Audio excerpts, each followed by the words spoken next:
Hi, my name is Lori Hart, and this is my lesson plan for ED304 Development and Cognition. I will be doing a lesson in music. For my lesson, I've decided to work with Brother Benita's son, Devin. He is in fifth grade, and he's learning to play the trumpet. I've gone weekly into his classroom, and from my observations, he seems to get along very well with others. He really enjoys playing the trumpet, and he enjoys playing sports. Before I begin my lesson plan, I wanted to talk about where Devin could be in Piaget's stages of cognitive development. He's in fifth grade, so he's between the ages of 10 and 12, I believe. So that puts him right around the concrete operational stage and the formal operational stage. Um, in the concrete stage, he should be able to solve familiar problems. And so, talking about that in music terms, he should be able to figure out some of the simple parts of the song, especially if he's had training. In the formal operational stage, he can begin to solve problems on his own, and he can begin to think creatively, meaning that he can start thinking of his own ideas.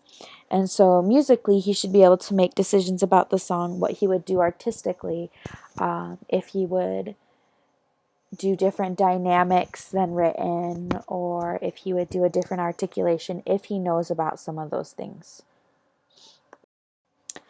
For my lesson, I wanted to do a few different things. I first wanted to teach Devin to play a simple Christmas solo. This is to get him out of the book and to be able to get excited about playing different things.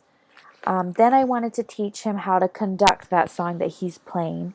The reason I wanted to do this is conducting teaches students how to hold a beat, and it teaches them how their song continues and works in phrases, which is really important, especially in solo work, that your phrase keeps moving and it keeps the music going and keeps the listener excited. So conducting will help him play better. Before we start learning the piece, I wanted to get Devin listening to some trumpet pieces, and this is just to get him excited, keep playing, rather than just always working in a group setting and working in the book.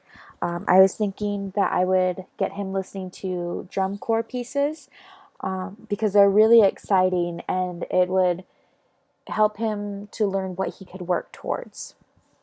I was also I planning on how I would work with Devin in the room. I believe we will just be in a school classroom. And so I wanted to keep Devin comfortable. And so I was thinking about how in our book, Why Gender Matters, we learned about how girls and boys learn differently and how they react to their teachers. And so rather than being face to face with Devin, I wanted to sit shoulder to shoulder with him so that way he can feel more comfortable with me and not be intimidated. And then I wanted to speak in a louder voice, that way he doesn't miss anything and he doesn't get bored because he's missed something important, and he can still stay interested in the lesson.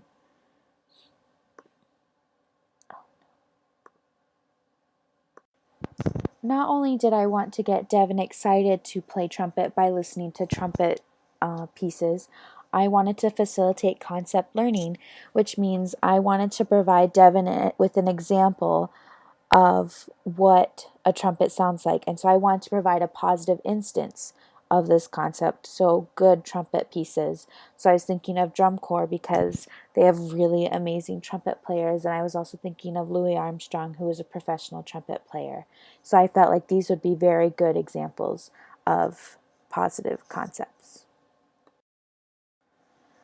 While doing my lesson, I really want to follow Bloom's taxonomy. I feel like this will be a very good outline for the lesson. That first we will start with remembering, which is I want Devin to tell me what he knows about music. And then we'll move on to understanding, which is when he tells me what he knows when he looks at the piece of music. So he can take what he remembers and he can tell me about what he's looking at. And then we'll apply it by using his previous knowledge, so certain notes or certain note lengths, and he can apply them to parts of the song that he'll be learning. And then we'll move on to analyzing, which will be breaking the song down into parts. So we can look at one or two measures and he can tell me what he would do with that. Then we'll move into evaluating, which is we'll be making decisions about how to play this song. Let's say he wants to make a phrase longer rather than just doing short little phrases, he'll just do one long phrase of a song. And then I want to end the lesson, or this part of the lesson, with him creating.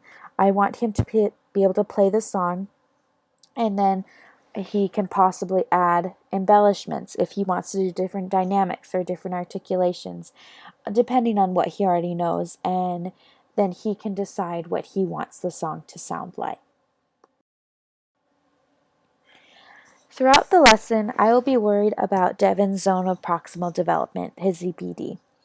The ZPD is the area where we really want Devin to be, because that will be how he learns the best and where he will learn the most and be able to apply it later.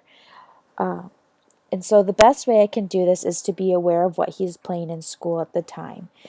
When I'm aware of that, that means I can choose music that Devin will be able to play, and it won't be too easy and it won't be too challenging for him.